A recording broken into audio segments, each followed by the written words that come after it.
कभी, ईमानदार से पूछना अपने पापा से, मम्मी से, अकेले में पूछना कि मम्मी ये बताओ या पापा ये बताओ, कभी आपके मन में आया कि मैं तलाक ले लूं या अलग हो जाऊं या घर छोड़ के, मम्मी से तलाक मत बोलना, मम्मी से बोलना घर छोड़ के भाग जाऊं, ऐसा मन में कभी आया? क्योंकि मम्मी ये तलाक नहीं बोलती, मम्मी बोलती घर छोड़ के चली जाऊंगी, ऐसे बोलती हैं। फिर आप पूछना कि मम्मी ये क्वेश्चन गलत था, सीधा कितनी बार आया? और ये संख्या मेरा अनुमान है कि कम से कम 3 अंकों में तो होगी ही होगी, मिनिमम 100 बार। 100 न्यूनतम बता रहा हूं, अगर ये 999 से ऊपर निकल जाए 4 डिजिट्स में तो भी आश्चर्य की बात नहीं है, मिनिमम 100 बार हुआ होगा। और ये कॉन्फ्लिक्ट रेजोल्यूशन होता रहा, इसलिए आज आप पढ़ रहे हैं और आईएएस बनने का सोच रहे हैं, वरना कहीं चक्की बक्की में लगे होते। उन्होंने रिजोल्व कर लिया किसी तरह से तो हमला बन गया। और वो रिजोल्व केवल उन दोनों के चाहने से नहीं होता है, 1-2 बार तो ये नौबत आई जाती है कि जब तलवारें खिंच जाती हैं, अब और नहीं, अब चाहे जो हो जाए, ऐसा हो जाता है। फिर आते हैं फूफा जी, मौसा जी, ताया जी, दादाजी, दादी जी, नाना जी, फिर उन सबकी पंचायत बैठती है घर में, फिर वो सब समाधान करते हैं, बड़ी पंचायत बैठती है। ये सब क्या है? मैकेनिज्म कॉन्फ्लिक्ट रिजोल्यूशन का। तो समझदार व्यक्ति, भावनात्मक रूप से परिपक्व व्यक्ति इस चीज को खुद मैनेज करता है, अपना भी, दूसरों का भी। अगर 2 लोगों में झगड़ा हो जाए और आपको जानते हैं दोनों, तो आपकी जिम्मेदारी क्या बनती है कि आप उस झगड़े को सुलझा दें। ये कॉन्फ्लिक्ट रिजोल्यूशन जरूरी है। चौथी चीज है मोटिवेशन। मोटिवेशन बहुत जबरदस्त और जरूरी चीज है, चाहे वो सेल्फ का हो चाहे अदर्स का हो। तो मैं जो कहना चाह रहा हूं, एक इमोशनली इंटेलिजेंट व्यक्ति सेल्फ मोटिवेटेड रहता है। देखिए, दुनिया में कोई भी व्यक्ति 100% समय में सेल्फ मोटिवेटेड नहीं हो सकता है, उसको डीमोटिवेशन कभी ना कभी होता है। आपको भी होता होगा, सबको होता है। कभी कभी ये लगना कि दुनिया में कुछ नहीं रखा है, सब बर्बाद है, कुछ नहीं होने वाला है, ऐसी मेहनत कर रहे हैं, क्या बेकार जिंदगी है, ये सामान्य बात है। और कभी कभी ये कि अरे आज मैं ऊपर आसमान नीचे, ये भाव आता है तो भी सामान्य है। अनुपात का ध्यान रखिए। अगर आप जीवन के 2/3 3/4 हिस्से में मोटिवेटेड रहते हैं, खुश रहते हैं, और आपके मन में भाव है कि हाँ मैं कुछ अच्छा कर लूंगा जीवन में, तो ठीक है जीवन। अगर आप बहुत डिमोटिवेटेड रहते हैं, डिप्रेशन की तरफ जा रहे हैं, एंग्जाइटी की तरफ जा रहे हैं, तब चिंता की बात है। और ये बात प्रमाणित है कि इमोशनली इंटेलिजेंट व्यक्ति प्रायः सेल्फ मोटिवेशन में सफल रहता है और उसको बहुत ज्यादा तनाव उस तरह का नहीं होता। अंतिम 2 बातों में 5वीं बात कह सकते हैं, रिलेशनशिप मैनेजमेंट। संबंध प्रबंधन। इसमें इमोशनल रिलेशंस भी हैं, ऑफिशियल भी हैं, हर तरह के संबंध हैं। तो जितने भी संबंध है, जो इमोशनली इंटेलिजेंट व्यक्ति है वो प्रायः अपने सामाजिक संबंधों में हर जगह सफल रहेगा। जैसे एक व्यक्ति गया, उसके जाते सब खुश हो गए, सबको अच्छा लगा उससे मिलके, इसका मतलब है कि उसके अंदर इमोशनल इंटेलिजेंस बेहतर है। उस सबसे उस टोन में बात कर लेता है जिस टोन में उस व्यक्ति को चाहिए। आप ही के घर में एक ऐसा अंकल आंटी जरूर होंगे, आपके चाचा ताया मामा कोई, जिसके आते ही सारे बच्चे खुश हो जाते होंगे, क्योंकि वो बच्चों से बच्चा बन के बात कर लेता होगा, और बाकी मनहूस के मनहूस रह जाते होंगे बच्चों के सामने, बच्चों से उनकी, और बच्चे भी उनको फिर भाव नहीं देते हैं, आ गया बुढ़ा आ गया। एक आध बुढ़े से बच्चों को लगाव होता है, क्योंकि वो बच्चों से बच्चों के लेवल पे बात करता है, उसी ऊर्जा के साथ, उसी मुस्कुराहट के साथ, और बड़ों से उसी स्तर पे, जिस स्तर पे उनको चाहिए। तो जो इन सब स्तरों को मैनेज करेगा, इसका मतलब रिश्तेदारी का या जो संबंध है उनका प्रबंधन बेहतर है। और अंतिम बात है हेल्थ मैनेजमेंट। देखिए, अब तो ये साबित हो गया है कि फिजिकल हेल्थ के ठीक रहने में मेंटल हेल्थ का बहुत बड़ा रोल है, बहुत बड़ी भूमिका है। तो हेल्थ मैनेजमेंट चाहे मेंटल हो चाहे फिजिकल हो, अगर आप भावनात्मक बुद्धिमत्ता से युक्त व्यक्ति हैं, मतलब उसके ऊंचे स्तर पे हैं, तो आपकी दोनों हेल्थ बेहतर रहेंगी, इस पे कोई खास संदेह बचा नहीं है। मेंटल हेल्थ कैसे अच्छी रहेगी कि आप एंजाइटी से, डिप्रेशन से बचे रहेंगे। तो एंजाइटी डिप्रेशन कभी अगर आपने झेला हो या किसी को झेलते हुए देखा हो तो आप समझ पाएंगे, बहुत बुरी स्थिति है, और इसमें भगवान ना करे किसी को झेलना पड़े, बहुत टफ सिचुएशन है। तो जो एंजाइटी डिप्रेशन की तरफ नहीं जाएगा, इसका मतलब सामान्यतः वो सहज है या खुश है, उसका हैप्पीनेस इंडेक्स थोड़ा सा ऊंचा रहता है। और ये वही व्यक्ति होगा प्राय जिसके अंदर ये क्षमता होगी। ठीक। फिजिकल ये है कि जिसको बहुत तनाव होगा, तनाव प्रबंधन नहीं कर पाएगा, उसको क्या हो जाएगा, बीपी हो जाएगा। बीपी हो क्या जाएगा, बीपी तो होता ही है, मतलब हाई बीपी हो जाएगा। बीपी हाई होने की प्रॉब्लम, जिसको क्या बोलते हैं, हाइपरटेंशन बोलते हैं, वो समस्या हो जाएगी। और आमतौर पे बड़े शहरों में 35 साल होते होते लोग बीपी की दवाई शुरू कर देते हैं। सिर्फ 35 की उम्र में। सोचिए, बच्चे होते छोटे छोटे, क्या खा रहे हो, बीपी की दवाई, ताकि ब्लड प्रेशर ठीक रहे। ये हालत है। क्यों? क्योंकि अपना तनाव प्रबंधन उनका, मतलब उसके बायोलॉजिकल रीजंस भी हो सकते हैं, लेकिन अमूमन बहुत सारे मामलों में उसकी वजह है तनाव प्रबंधन का कमजोर होना। और रोचक बात है कि जो और बीमारियां हैं, जैसे डायबिटीज है, जिसको शुगर कह देते हैं, लोग कहते हैं कि उसका संबंध मीठे से है, जबकि मेडिकल साइंस कहती है कि मीठा खाने से शुगर नहीं होता है, शुगर होने के बाद मीठा खाना बंद कर देना चाहिए। होता क्यों है? तो या तो लाइफस्टाइल का मिसमैनेजमेंट, और या फिर स्ट्रेस, एंजाइटी। और ये स्ट्रेस एंजाइटी इतनी बुरी चीजें हैं कि आपको ऐसी ऐसी पैथोलॉजिकल कंडीशंस पैदा कर देंगे कि उसके बाद जीवन बड़ा खराब हो जाएगा। इसलिए सीधी सी बात है, इमोशंस की दुनिया को मैनेज करना सीख लो भाई। और इसका सबसे अच्छा तरीका क्या है? जब मन में तनाव आए, कहीं उसको उगल दो। एक ऑपरेशन थिएटर, हार्ट का ऑपरेशन थिएटर, उसके बाहर एक शेर लिखा हुआ था, अगर दिल खोल लेते यारों के साथ तो न खुलवाना पड़ता औजारों के साथ। कितना सिंपल है। और मैंने पढ़ा, मैंने तुरंत नोट किया, मैंने कहा ये काम की बात मिली। मैंने नहीं लिखा है, किसी अज्ञात व्यक्ति ने लिखा है, लेकिन लिखा बड़ा अच्छा है। तो ये बात दोहरा के बताओ क्या लिखा है। अगर दिल खोल लेते यारों के साथ तो ना खुलवाना पड़ता औजारों के साथ। लिख लो लिख लो, हाँ, औजारों के साथ। लिखो लिखो लिखो, लिख लिया? नहीं लिखा, लिख लो।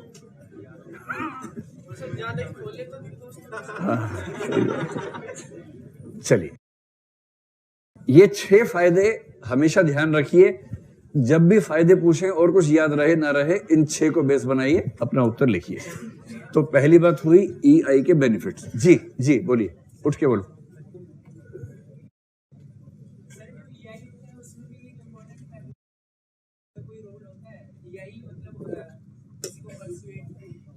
किसी को परसुएट करना, अगर EI है तो परसुएट अच्छा कर लेंगे। हाँ, संभावना बन सकती है, ऐसा कोई नियम तो नहीं, लेकिन बन सकती है संभावना। इमोशनल इंटेलिजेंस बेहतर होने का एक पक्ष तो है ना कि अब दूसरों के इमोशंस को अच्छा मैनेज करते हैं, और जो दूसरों के इमोशंस को अच्छा मैनेज करेगा, उसके परसुएशन के स्किल्स आमतौर पे बेहतर होंगे। ठीक बात है। चलिए, एक पक्ष हुआ समाप्त। अब आइए टीचिंग ऑफ EI, जो इसमें लास्ट है, सिखाने का तरीका। तो EI लर्निंग, और कल हमने इस पर थोड़ी सी बात की थी, उसी बात से थोड़ा सा आगे बढ़ते हैं। कल मैंने आपको बताया था कि लर्निंग के 2 प्रकार बताए हैं डेनियल गोलमैन ने, और डेनियल गोलमैन ने जो 2 टाइप्स बताए थे, कौन से टाइप से बताइए? कॉग्निटिव लर्निंग और इमोटिव लर्निंग। कॉग्निटिव का मतलब दिमाग से सीखना, बुद्धि से सीखना, जैसे गणित सीखना, विज्ञान सीखना, जैसे एथिक्स में आंसर कैसे लिखना है ये सीखना, जैसे इंटेग्रिटी और ईमानदारी में क्या अंतर होता है ये जान लेना। जैसे सुकरात ने कहा था ना, सुकरात का एक कंसेप्ट आप पढ़ेंगे बहुत जल्दी कुछ दिनों में। सुकरात ने कहा एक ही सद्गुण होता है, मैंने इतना बताया था आपको, सद्गुण एक ही होता है, उसका नाम है ज्ञान, विजडम। तो किसी ने कहा कि यार ऐसे कैसे, साहस भी तो सद्गुण होता है, न्याय भी तो सद्गुण है, संयम भी तो सद्गुण है। सुकरात ने कहा नहीं, तुम समझे नहीं, तुम बात की गहराई में गए नहीं। सद्गुण एक ही होता है, ज्ञान।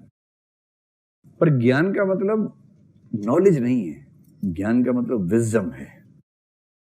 और विजडम का मतलब है किसी चीज को केवल कॉग्निटिव लेवल पर जान लेना नहीं, किसी चीज को इस तरह से जानना कि वो आपके व्यक्तित्व का हिस्सा बन जाए।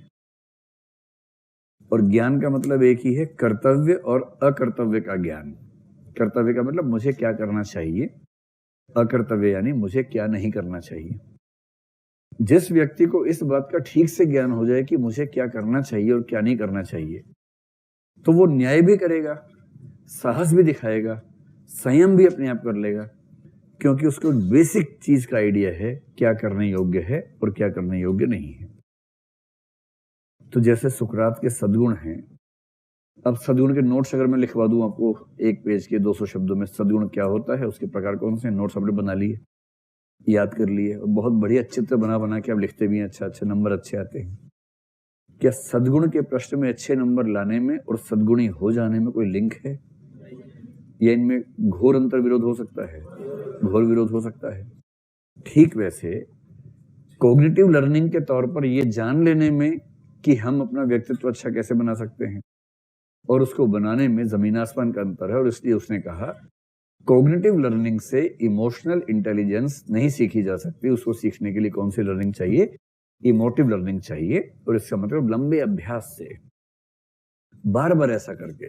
जैसे मुझसे कई बच्चे क्लास से पहले या किसी बैच में कहते हैं कि सर हमें ना बहुत घबराहट होती है मंच पर आने में, तो हमें क्या करना चाहिए? मैं बोलता हूँ मंच पे आना चाहिए। बुरी नहीं, उससे तो घबराहट होती है। कई ऐसे बोलते हैं कि सर हमें किसी से बात करने में बहुत दिक्कत होती है, क्या करें? बात करो, इसमें और क्या कर सकते हैं? जिस चीज से दिक्कत है वो चीज करो, जब तक कि वो किसी सामाजिक मान्यता के खिलाफ ना हो।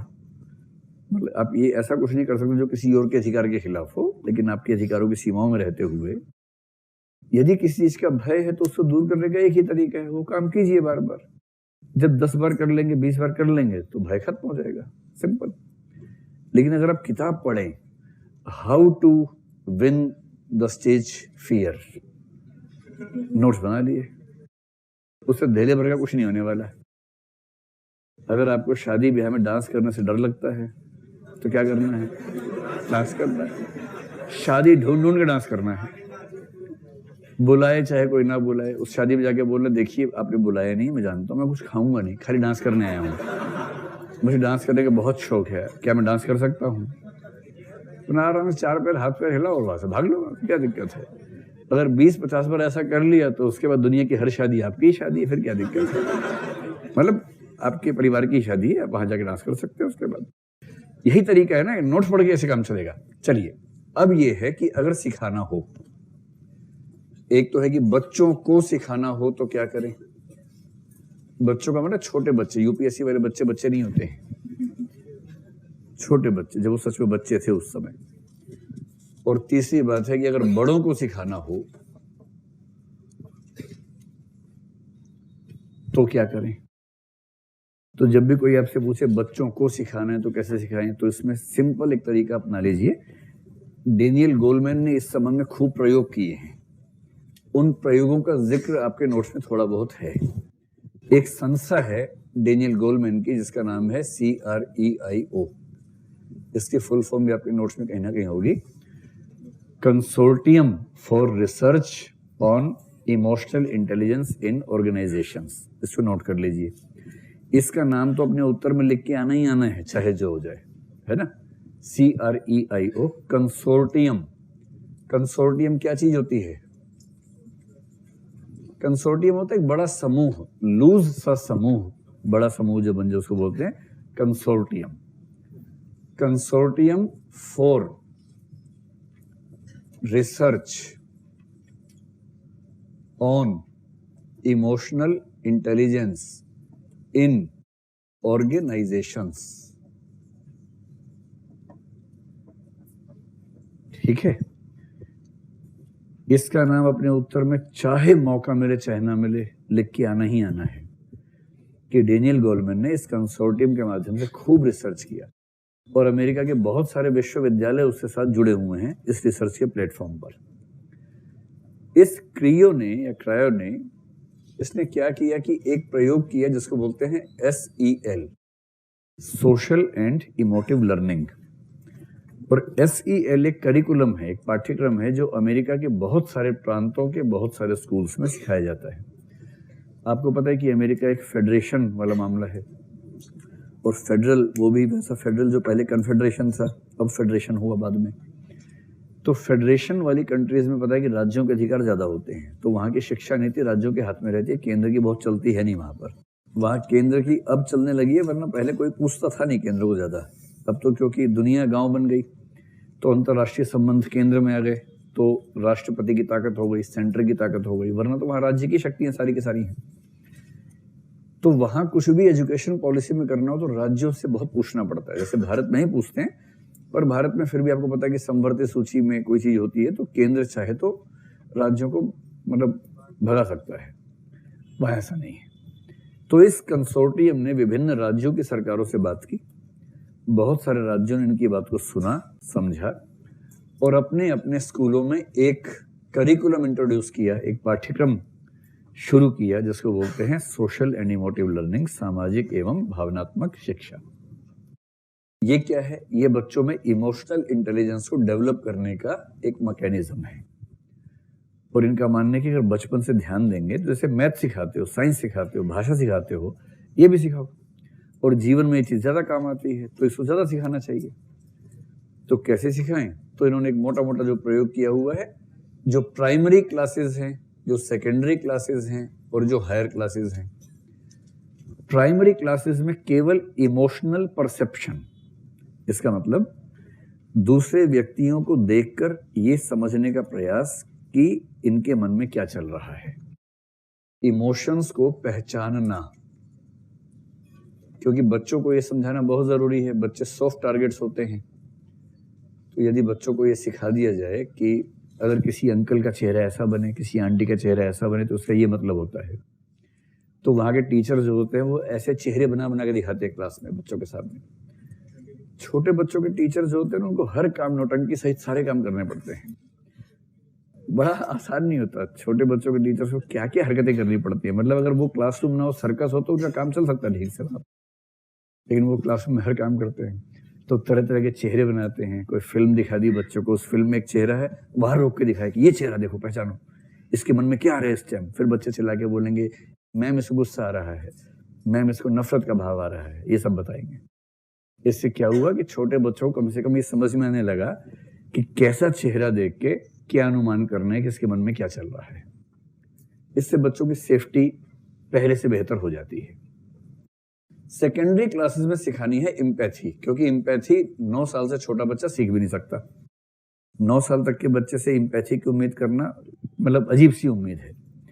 अब हम पढ़ेंगे नेक्स्ट टॉपिक में एम्पैथी। मैंने आपसे एक बार कहा था ना कि अगर छोटे बच्चे के सामने उसकी माँ गिर जाए नीचे, जोर से गिरे, धाड़ से आवाज आए,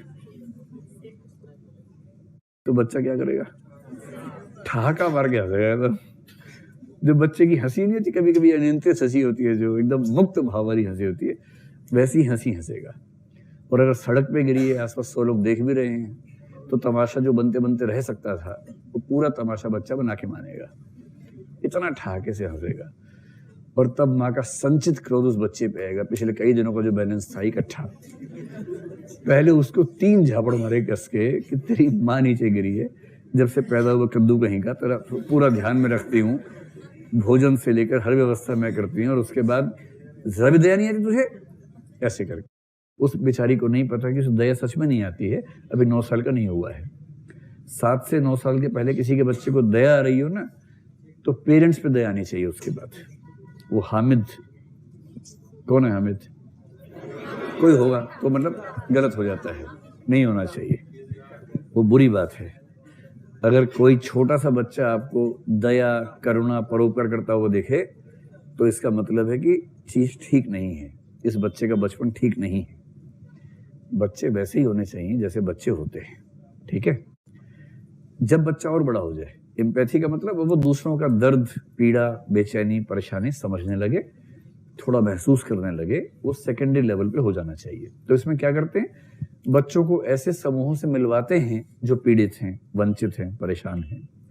स्लम में ले गए, कोई जैसे ल्यूनेटिक असाइलम है, मानसिक चिकित्सालय है, वहां लेके चले गए, वहां कुछ लोगों से मिलवाया।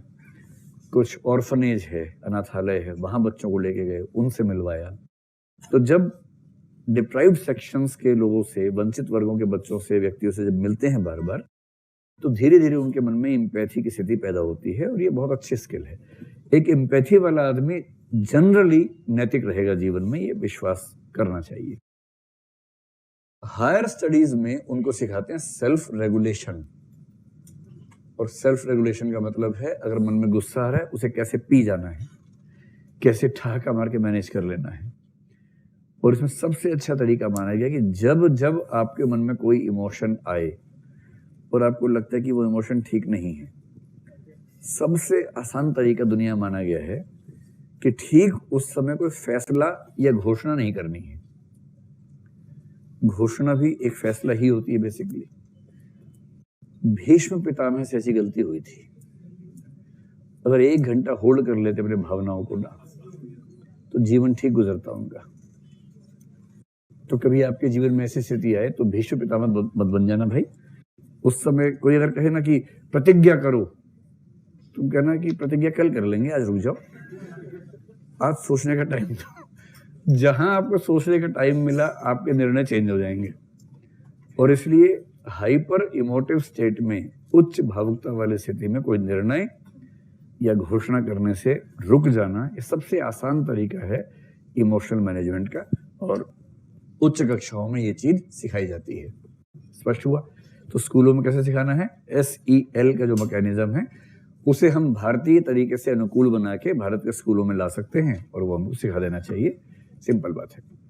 और डेनियल गोलमैन के बारे में ना कुछ लोग कहते हैं कि वो कमर्शियल विंग ऑफ EI है, और जो सेलोवी और मेयर हैं उनको बोलते हैं एकेडमिक विंग ऑफ EI है। उन्होंने एकेडमिक रिसर्च की है, ये कमर्शियल एंगल से काम ज्यादा करता है। तो कुछ लोग कहते हैं कि उसके जो जजमेंट्स हैं, रिपोर्ट्स हैं, कंक्लूजन्स हैं, बहुत फेक टाइप के हैं, लेकिन सरकारें मान तो रही हैं। उसकी रिपोर्ट ये कहती है कि जब ये प्रयोग किए गए स्कूल्स में, आपके नोट्स में ना उसका रिजल्ट बता रखा है कि कितना कितना असर पड़ा उन बच्चों पर। वो रिजल्ट देख के तो लगता है कि बहुत बड़ी बात है। 50% विद्यार्थियों का अकादमिक निष्पादन बेहतर हुआ, दुर्व्यवहार के मामले 28% कम हो गए, निलंबन के मामले 44% कम हो गए, 63% स्टूडेंट्स का बिहेवियर पहले से बेहतर हो गया, अनुशासन वाले मामलों में 27% कम हो गए। अगर ये रिपोर्ट सही है, एक रोजर वीसबर्ग ने ऐसे प्रयोगों का मूल्यांकन करके ही बताया है, अगर ये रिपोर्ट सही है तो आप समझ सकते हैं कि स्टूडेंट्स के बिहेवियर को मैनेज करने में इसका योगदान कितना बड़ा है। तो फिर करना चाहिए। सबसे अच्छा इसमें पहला जजमेंट देखिए, इमोशनल इंटेलिजेंस सिखाने से बच्चों की एकेडमिक परफॉर्मेंस अच्छी हो गई, बिहेवियर ठीक हो गया, गाली देना बंद कर दिया, वो सब छोटी बात है। अगर इमोशनल इंटेलिजेंस सिखाने से उनकी एकेडमिक परफॉर्मेंस भी बेहतर हो गई तो इसका मतलब है एक स्ट्रॉन्ग EI, स्ट्रॉन्ग IQ की ओर बढ़ने का इशारा भी कर रही है, और ये अपने आप पे रोचक निष्कर्ष है। अब कोई अगर आपसे पूछे कि भाई अगर हम बड़े हो ही गए हैं, जिसमें हमारा कंट्रोल नहीं था, तो बड़े हो गए हैं, तो हम कैसे सीखें? तो बूढ़ी घोड़ी को लाल लगाम कैसे पहनाई जाए, बड़ों को कैसे सिखाएं? मुझे लगता नहीं कि आप स्पेसिफिकली पूछेंगे कि किसी वयस्क व्यक्ति को कैसे सिखाएं। वयस्क व्यक्ति के मामले में मोटी सी बात देखिए क्या है, उसको इमोशंस को पहचानना आता है, और ये अलग से स्कूल में सिखाया गया था या अनुभव सीख जाता है अपने आप? सामाजिक अनुभवों से, क्लासिकल कंडीशनिंग से सब सीख ही जाते हैं। फिर एम्पैथी भी उस उम्र तक जनरली हमारे अंदर डेवलप हो चुकी होती है। तो जब बड़ों को सिखाना हो तो आप बेसिकली 2 चीजों पर काम कीजिए। थोड़ा सा काम कर सकते हैं एम्पैथी पर, और ज्यादा काम किस चीज पे करना है? वो है सेल्फ रेगुलेशन पर। सेल्फ रेगुलेशन, इन 2 चीजों पर ज्यादा काम कीजिए। सेल्फ रेगुलेशन में मोटिवेशन को आप ले सकते हैं, चाहे तो थोड़ा सा एक अलग बिंदु बना ले मोटिवेशन। अगर ये 2-3 फैक्टर्स आप लेके चलें, और इसके लिए कोई एक तकनीक 150 शब्दों में लिखने के लिए दिमाग में रखिए, उससे आपका काम धूमधाम से चल जाएगा। तो सबसे पहली बात, बड़ों को एम्पैथी सिखानी है तो इसका तरीका क्या हो सकता है? जो बच्चों का वही तरीका बड़ों का भी है। आप ये बताएं, किसी ऐसी फिल्म का नाम बताइए जिस फिल्म को देखने से पहले और उसे देखने के बाद किसी वर्ग विशेष के बारे में आपकी धारणा में सकारात्मक परिवर्तन हो गया था। कोई ऐसी फिल्म सोच पा रहे हैं आप लोग? अलीगंज है ना, आर्टिकल 15 एक फिल्म बहुत अच्छी है। तो जैसे हमने एक फिल्म देखी आर्टिकल 15, मैंने देखी नहीं है लेकिन मैंने सुना है कि बहुत शानदार फिल्म है। लेकिन जैसे आर्टिकल 15 मैंने देखी हुई है, आर्टिकल 15 को अगर आपने देखा हो तो उसमें ये समझ में आता है कि समाज का जो जातीय दृष्टि से सबसे निचला तबका है उसकी स्थितियां कितनी चिंताजनक है। ऐसे ही एक फिल्म आई थी कुछ दिन पहले, उसका नाम मैं भूल रहा हूँ। उसमें एक मुस्लिम परिवार में एक बच्चे से आतंकवादी घटना में वो गलती से शामिल हो जाता है। मुल्क, हाँ मुल्क। अगर आप ऐसी फिल्में देखेंगे तो क्या मैं ये कह सकता हूं कि ऐसी फिल्म देखने के बाद किसी न किसी वंचित या अल्पसंख्यक समूह के प्रति आपकी एम्पैथी डेवलप हो सकती है? एकदम हो सकती है। तो एम्पैथी डेवलप करनी है बड़ों में तो उसका सिंपल तरीका है, या तो फिल्म या वो टीवी सीरियल या कोई उपन्यास हो सकता है, कहानी हो सकती है, लिटरेचर हो सकता है, और इसके अलावा एक हो सकता है रियल लाइफ एक्सपोजर। अगर आपके आसपास कोई ऐसा व्यक्ति हो, आपको लगता हो कि उसमें एम्पैथी कम है, बढ़ानी है, कुछ बढ़िया उपन्यास पढ़ाइए, कुछ बढ़िया फिल्में दिखा दीजिए, कुछ रियल लाइफ सिचुएशंस दिखा दीजिए। जैसे गरीबों के प्रति करना है तो जहां गरीबी की मार दिखती है ठीक तरीके से, वहां कुछ घंटे उसको गुजारने के लिए मजबूर कीजिए। तो ठीक ठाक अंतर आता है एम्पैथी में। तो एक तो ये पक्ष हुआ। दूसरा है सेल्फ रेगुलेशन। सेल्फ रेगुलेशन के जो तरीके आपके नोट्स में बताए गए हैं वो तरीके एकदम ठीक है। जैसे मैंने आपसे कहा ना, एक तरीका होता है निर्णय को स्थगित करना सीखना। अगर आपको केवल 2-3 तरीके बताने हो तो पहला, निर्णय को स्थगित करना।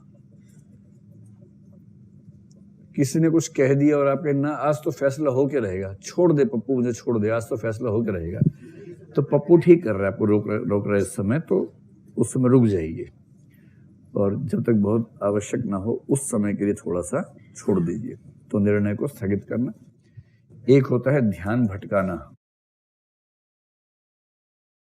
मतलब बाकी लोग भटकाएं, इससे बढ़िया कि आप खुद उस क्षमता में आ जाएं कि जिस चीज पे आप फोकस हो गए हैं, इमोशंस भड़क गए हैं, किसी तरह से वहां से ध्यान भटकाओ, किसी और चीज पे ध्यान लगाओ। पेरेंट्स अक्सर ऐसा करते हैं, जब बच्चा किसी बात पर स्ट्रेस में होता है विषय बदल देते हैं बात का, इस सफाई के साथ कि बच्चा ना समझ पाए। तो जहां विषय बदला, इमोशंस कूल डाउन हो गए, नियंत्रण में आ गए, तो बच्चा ठीक हो जाता है। तो इस तरह के 2 तरीके दिमाग में रखिए, बाकी नोट्स में आपके हैं। और मोटिवेशन का और कोई तरीका ना सूझे तो ऑटो सजेस्टिव मोड, कल मैंने आपको बताया था, खुद को लगातार सलाह देते रहना, एक अच्छे समूह में रहना, ऐसे समूह में जहां पर मनहूस टाइप के लोग ना हो और आपको वो मोटिवेट करते हो, न कि हमेशा आपसे ईर्ष्या करते हो, हमेशा आपसे परेशान रहते हो। एक होता है डायरी लिखना। डायरी लिखते हैं आप लोग?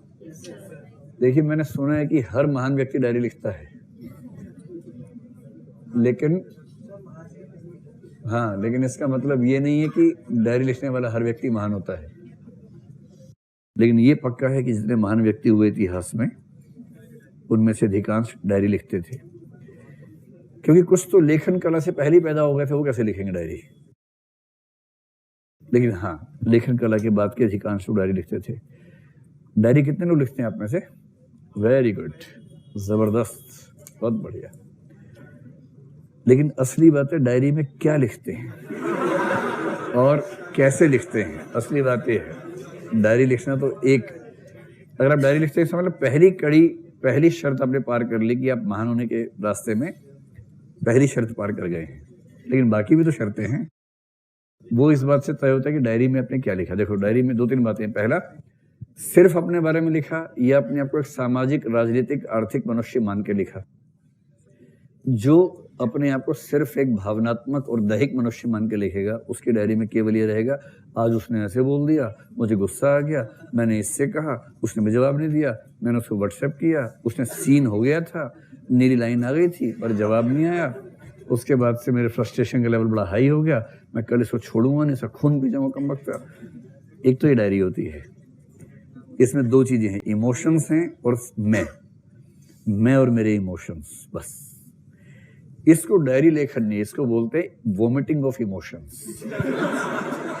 भावनाओं की उल्टी करना, भावनाओं का वमन करना। वमन समझते हैं? वमन वोमिटिंग, भावनाओं का वमन करना। लेकिन छोटे बच्चे जब शुरू करते हैं डायरी लिखना तो वैसे ही लिखते हैं डायरी, शुरुआत ऐसे ही होती है।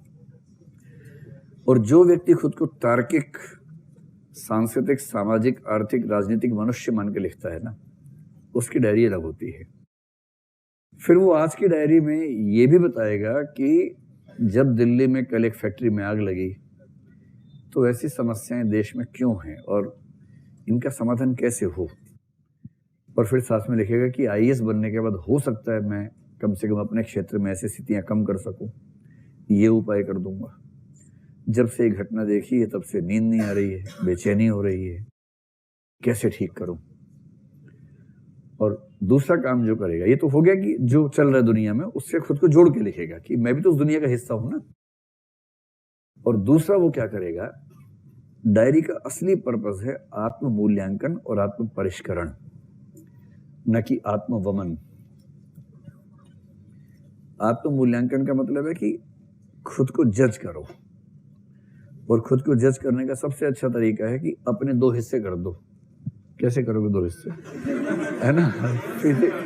फिजिकली मत कर देना, पता लगा कि दोनों हाथ अलग अलग बैठे हुए हैं, एक बोलते मैं, एक बोलते वह। मैं का मूल्यांकन वह की निगाह से आप ही करेंगे। जैसे आंसर राइटिंग है, कई बच्चे दिखाते हैं, मैं उनसे बोलता हूँ एक समय के बाद अब किसी को दिखाने की जरूरत नहीं है, आप इतने मैच्योर हो गए हैं, मैं की निगाह से लिखो और वह की निगाह से चेक कर लो, किसी और की जरूरत नहीं है।